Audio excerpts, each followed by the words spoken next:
you can do it better and you can do it cheaper, then I have to ask you fundamentally, why aren't doing it? Like, why aren't the clients here? You ought to be beating them off with a stick. You ought to have so many of them that we ought to be raising price. And welcome to the Law Firm Growth Podcast, where we share the latest tips, tactics, and strategies for scaling your practice from the top experts in the world of growing law firms. Are you ready to take your practice to the next level? Let's get started. Hey everybody, welcome back to the Case Fuel Podcast. I'm your host, Jan Roos, and we're here today with Brian Kennel from Perform Law. So Brian has been practicing law firm consulting based out of Louisiana, and he's got some really interesting ideas on how firms are able to grow and scale in a way that's profitable and ultimately get to a point where they can do some really serious things with their practice. So thanks for coming on the show, Brian. Oh, thank you, Jan. Glad to be here. We kind of have the high-level overview of Perform Law, but would you mind going into a little bit more detail about how you got started and how you got to the point you are today?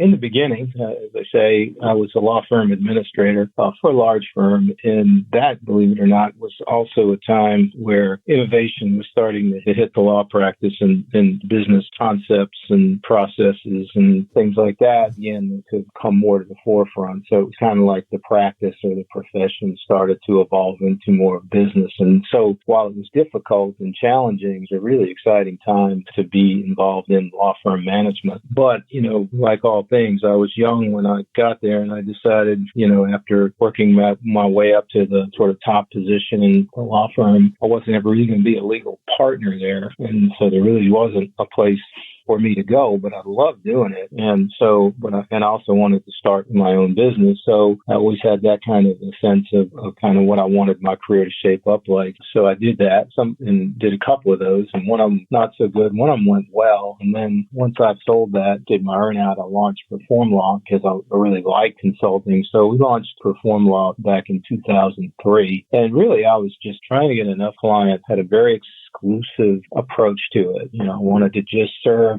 a handful of clients that had, really focused needs. And then this way I could, control my schedule and do the things I want to do with my kids and just have a little bit more control over my schedule. But as we've grown and as the firm has succeeded, our clients need a different approach than that. And maybe about 3 years ago, in earnest, we decided we wanted to try to serve clients on a more national basis and even international, through the internet, web calling, and those kinds of tools. So it's been really the tale of two firms, one that was really designed to necessarily kind of serve the needs of the clients, but kind of serve what I wanted to do with it. And now it's really more about, what we can do for and how we can help more clients in more places and create more opportunities for now the people that are in the company.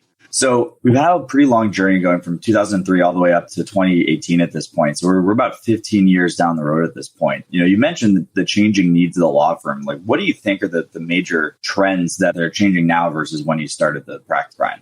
When I started the practice, it was kind of like exciting to get an automated time and billing system. And document management was there and, electronic document management. But mostly everything was, then it was whether you were going to automate and then drive technology to the desktop or whether you were going to stay sort of in a centralized environment where you had tight controls over technology and only certain people had access to certain things. And so clearly we know how that's gone. So with all the technology on the desktop and internet access for all and cloud-based apps and really, really, really smart people creating really, really interesting ways of using technology and apps and cloud and everything else. The real benefit to it is that a small law firm, I don't know, maybe 6, 7 people all the way down to a solo practitioner can really compete with anyone in certain spaces that don't require, say, lots and lots and lots of manpower. But, it was a huge barrier to entry for anybody who wanted to start a law firm 10 or 15 years ago was just the cost of the technology and the cost of the startup. And now you can start up and you can compete on a level, in an afternoon, really.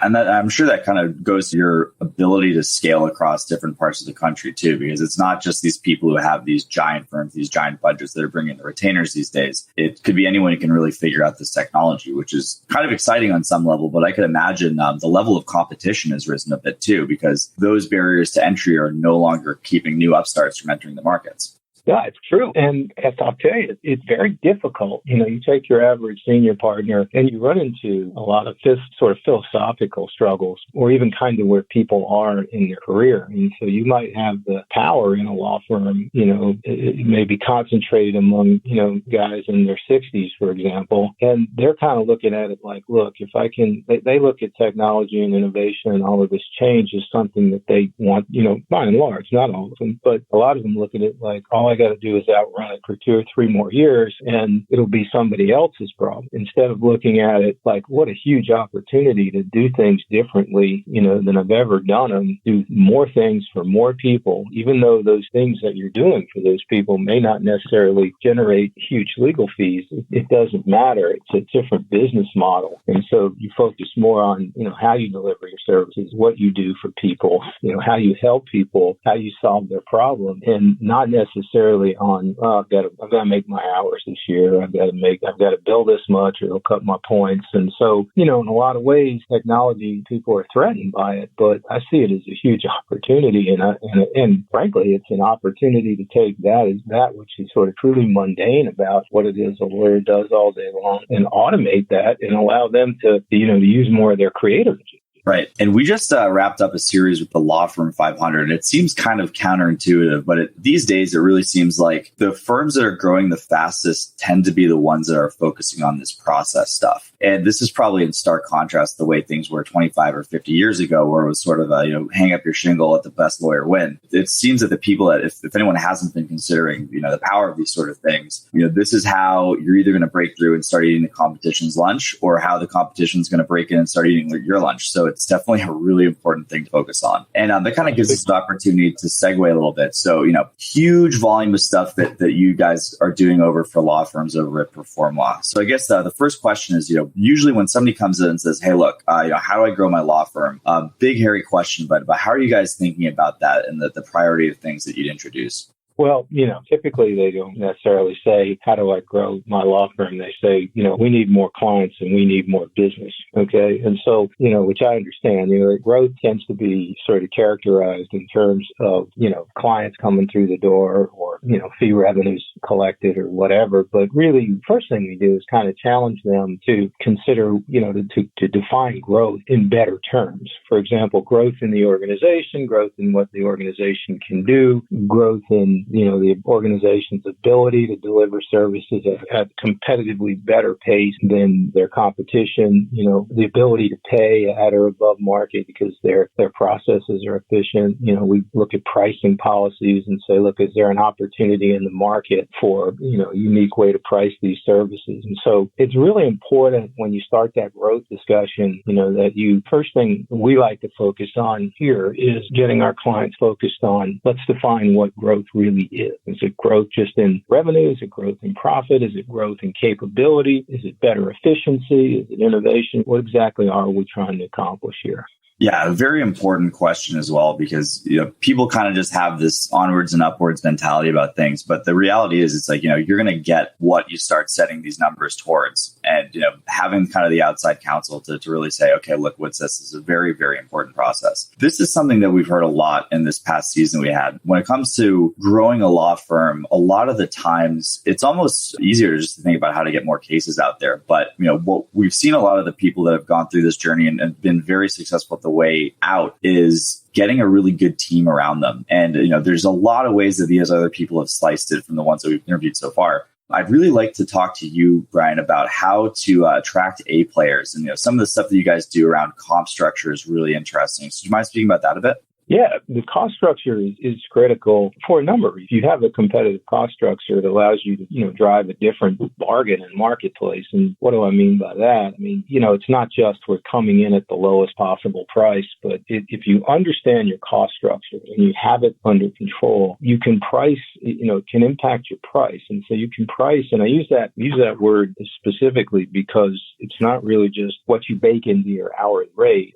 Alternative forms of pricing And so if you got a good handle on your cost structure, you can start to look at it the way, what you're really trying to find is kind of a market fit at a certain price point for a certain level of service. And if you can find that and you can engineer your cost structure to make margin on that, you're in pretty good shape. The market kind of knows what it wants to pay for things. And for those people that are in the rarefied air where they're so unique, they can charge, pretty much what they want for what they do.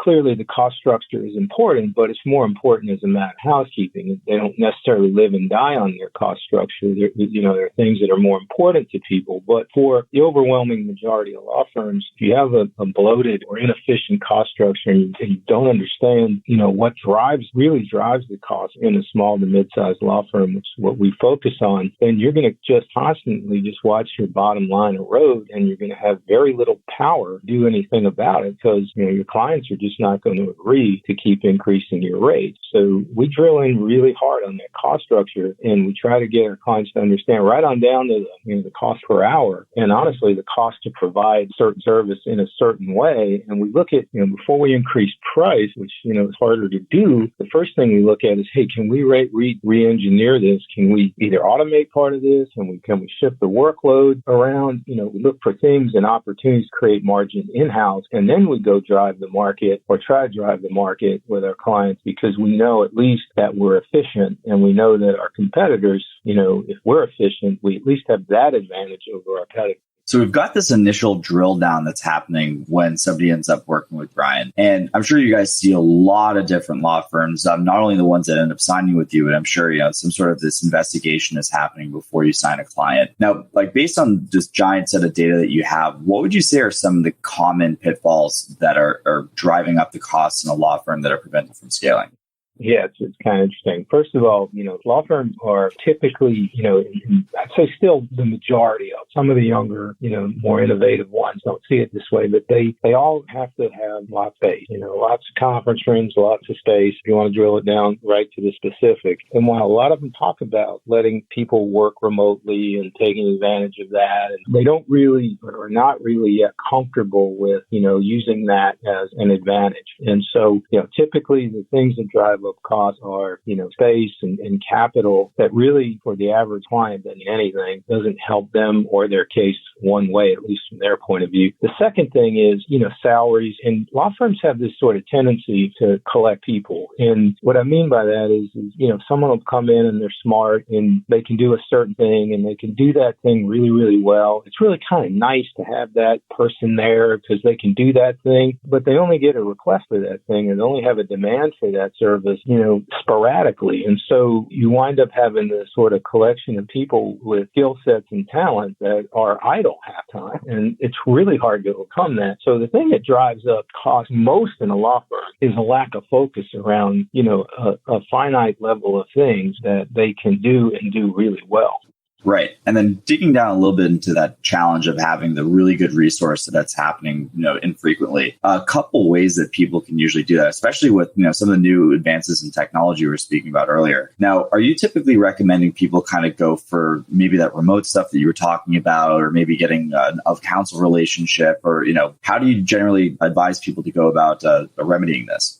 Well, on the staffing side, it's pretty straightforward. It's better. If it's a core practice area, and assuming you can define what your core practice areas are, then, make your investments there. Make 80-90% of your investments in your core practice areas and make sure that those run really, really efficiently. And if you want to take 10 or 15% of your investments every year and put them into, for example, with people, a little bit more speculative type hiring, maybe you think you could provide a service, you think it could be a real future benefit for you, then, put 10 or 15% of your budget into that. And then, you can handle your people that way. But just for keeping people around that, that might be really interesting to have. And it's nice to say that you like those services. You sort of can't fall into the trap of believing that the market wants something that it really doesn't want from you. And, it's sort of like defining the way I want the market to see me rather than the way the market really sees me. And I think once you appreciate appreciate what it is that the market really sees in you and what your real value proposition is, then I think those other decisions about, other practice areas, other investments in people, things like that get clearer. As far as the space is concerned, I think if you go to a cloud-based approach, which I think, we recommend law firms go to the cloud as fast as they possibly can, then I think you can open your workforce up, assuming, you can manage it. You can open your workforce up, to almost, if you're a national law firm, there's no reason you can't have a really, really smart person in Seattle working for, a firm that's in LA. I mean, there's no reason to have those boundaries, that space, and, us having to come to the same place every day create. You can overcome a lot of that. Again, all this is just a part of your mix. Sure, you're going to want a core group if it's necessary for you to collaborate in those ways. You're going to want a core group come to the same place every day at the same time and sort of collaborate in a traditional way. But it's finding that right mix of, sort of dedicated support on-site, sort of infrastructure type stuff, and then just remote workers that, or lawyers or staff or whatever, remote resources that you can tap into and scale with. And I would imagine that you kind of get some objections to this when you bring it up initially, Brian. I mean, there's a lot of people, and obviously, we're usually coming at this from the sales side. So, what do you say to the person who said, hey, look, we've got this 5 or 10 year lease with this, downtown office. It's overlooking the city. Why is everyone doing this and we aren't? What kind of, what's the reality of when people make this switch?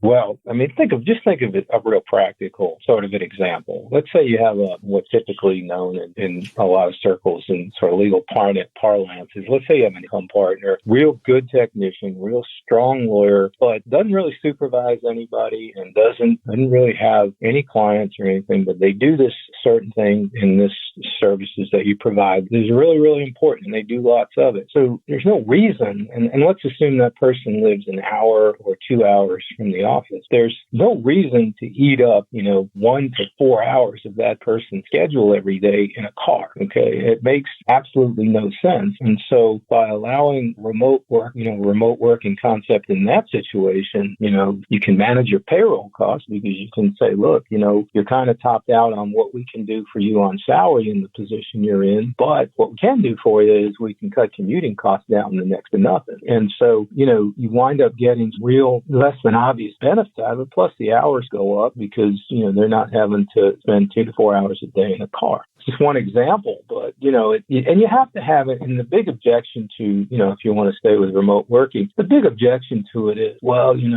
how do I know these people are working? And I thought, well, in the legal space, it's real easy to know if they're working or not because everything's a deliverable. They're either doing the stuff or not. And then I usually counter with, well, so they come here and they're not motivated and they're not working and they disrupt 2 or 3 other people and then they're not motivated and they're not working. So, you just you have to have the right people, but, it is part of the overall strategy. It is not the whole strategy.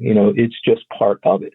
Right. So let's talk about triggering events a little bit, Brian. So what are typically the places that that people will come to looking for a firm like yours in order to, get some help in their practice? We work best when you're in one of two situations. You have a problem, you need help solving it. Okay. Then, and those problems are generally business problems. So you come in and you say, our associates are leaving and we have a lot of attrition and the morale's low. We really need an associate development program. We need to do things to tie these people to the firm that go beyond just money because, maybe we pay at market, maybe we don't, but, so they want maybe help with a problem like that or our partners' compensation, our partners are unhappy, they don't feel like compensation is fair or we're not making enough money. You go right down the list, so when they've got an issue and they've decided that the issue is severe enough, and unfortunately, that's kind of how they look at it, it has to get really severe and then they come to the outside, then they'll come to us and then, we can get laser beam focused on that and we can help them fix that.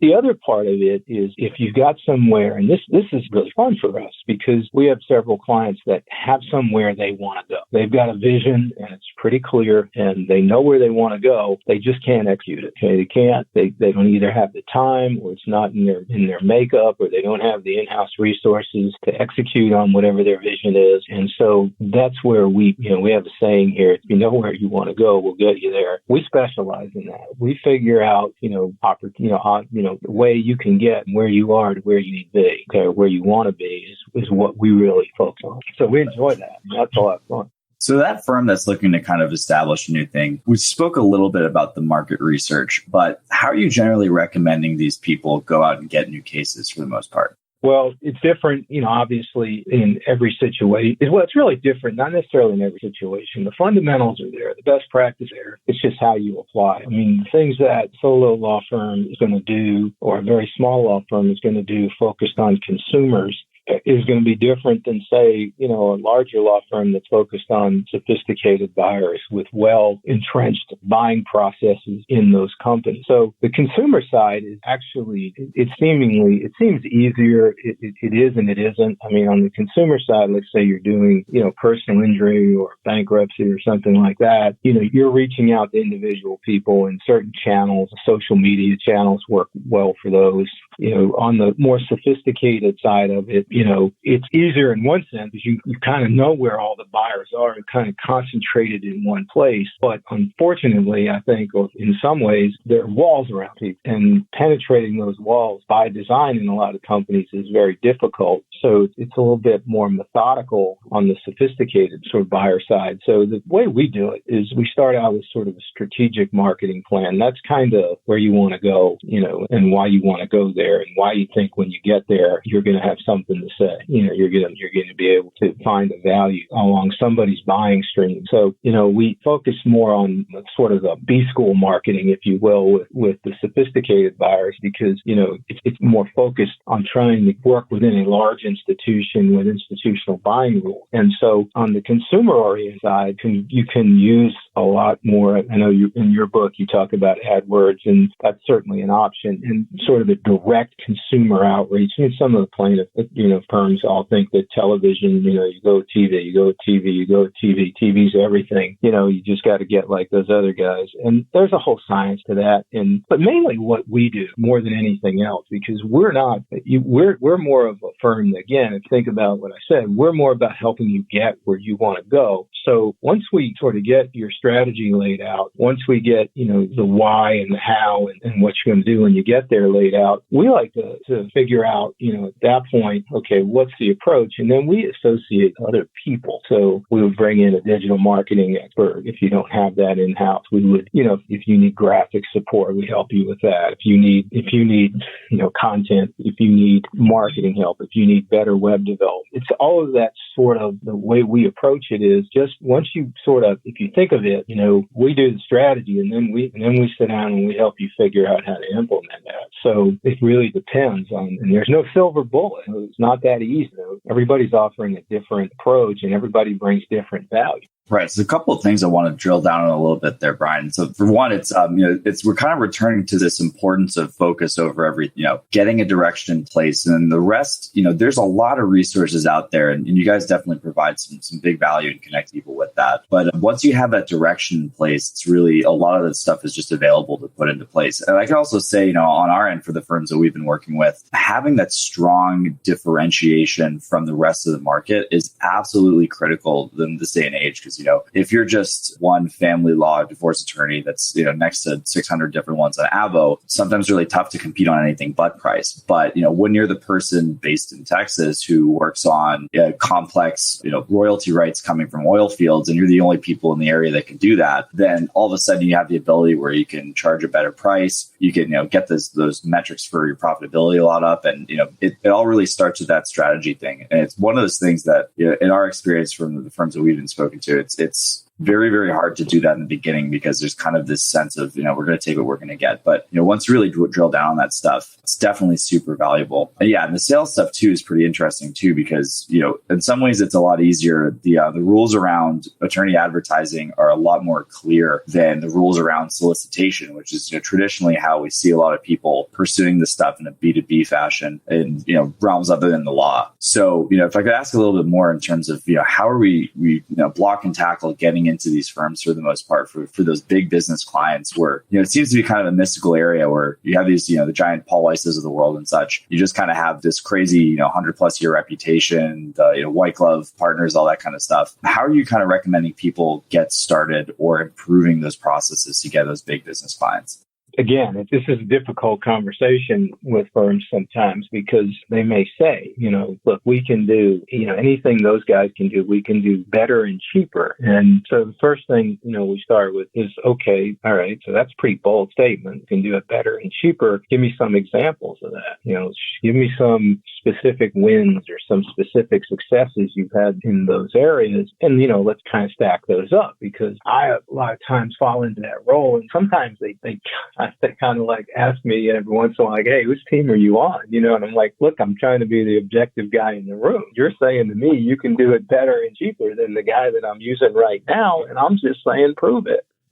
And so we really drill them into a process that makes them understand, it's really sort of a block and tackle SWOT analysis. What are our strengths, weaknesses, opportunities, and threats? And we make them through a series of questions, and we ask them the same question 2 or 3 or 4 different ways, but we make them take an honest evaluation of really where they are. Okay. And so to try to get them to understand that, it's the market sees you in a certain way. And if you're not in a selling situation regularly, and most lawyers are not in a selling situation ever, but the one thing about people who are in selling situations, say in a large company or just someone who's doing sales for a living, over time, those people get a real good feel, whether they like it or not. They get a real good feel about how the market perceives their company in that market and what their capabilities are and where they fit. And most law firms, by design, are kind of these insulated organizations that really have no real business training. They don't really have a sales process, and they take everything very personally. So,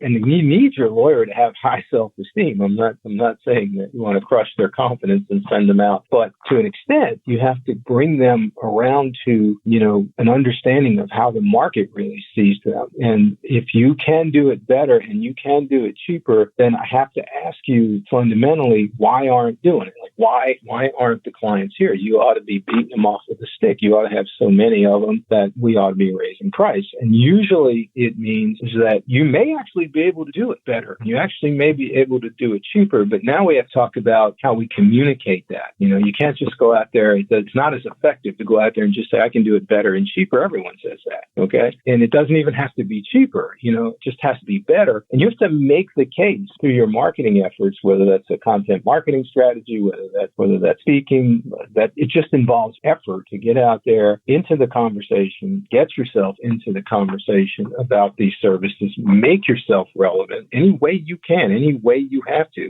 And then I think once you become relevant, then you'll start to make some gains. Yeah, it kind of boils down to that old saying, you can't read the label on the bottle from the inside. And I think it's a really important transition that some of these firms have to make if they are serious about growth, to really see, treat their offering not as a personal thing and more of a business. And then this happens in businesses that are law firms all the time. An insurance agent wouldn't feel bad personally if he didn't end up getting retained. It was just, just how the service is positioned within the market. But I feel like there's a lot of personal stuff tied up, and it kind of goes back to those old school, may the best lawyer win mentality. This has been around for a really long time. But, I'm sure you've seen, Brian, it's like, when people can really get this dialed in and, operate within, the objective reality of what the market is, you probably see the gains taking off from there. Yeah, because now you're competing. It's kind of, again, referencing your book, and I know you didn't put me on to talk about your book, but, what you sort of talk about, once, this idea that once you're competent, once you have a competent marketing process,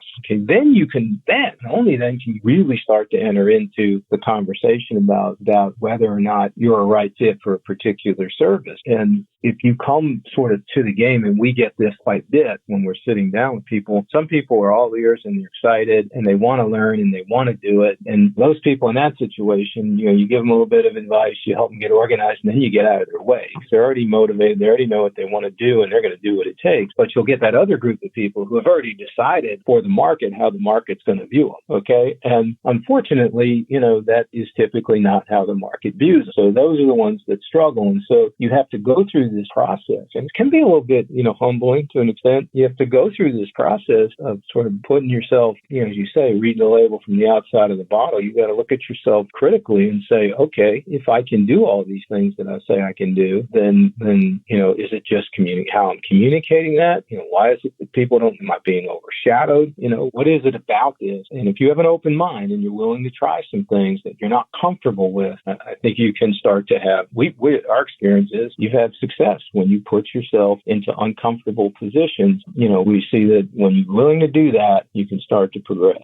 Absolutely. And that's sort of the pot of gold at the end of the rainbow for anyone who's thinking about growing their law firm. And now, Brian, I know you guys have a lot of content based on your site for helping a lot of these topics that we've talked about, whether it's compensation structures, getting your costs down. Where's the best place to find you online? Performlaw.com is the fastest way. And then, of course, we're on Facebook and LinkedIn, and you can find us in those spots. Just search performlaw.com. And we are, completely committed to finding the right fit for the right client. So again, performlaw.com, and you can call us at 504-858-7428. Fantastic. Brian, thanks again so much for providing this valuable insight. This has been a really wide-ranging conversation, but it's a really complex topic, and there's people that are good at different aspects of this, but in order to really level up, you have to have a handle on this from all these different aspects. So thanks again so much for taking the time, Brian.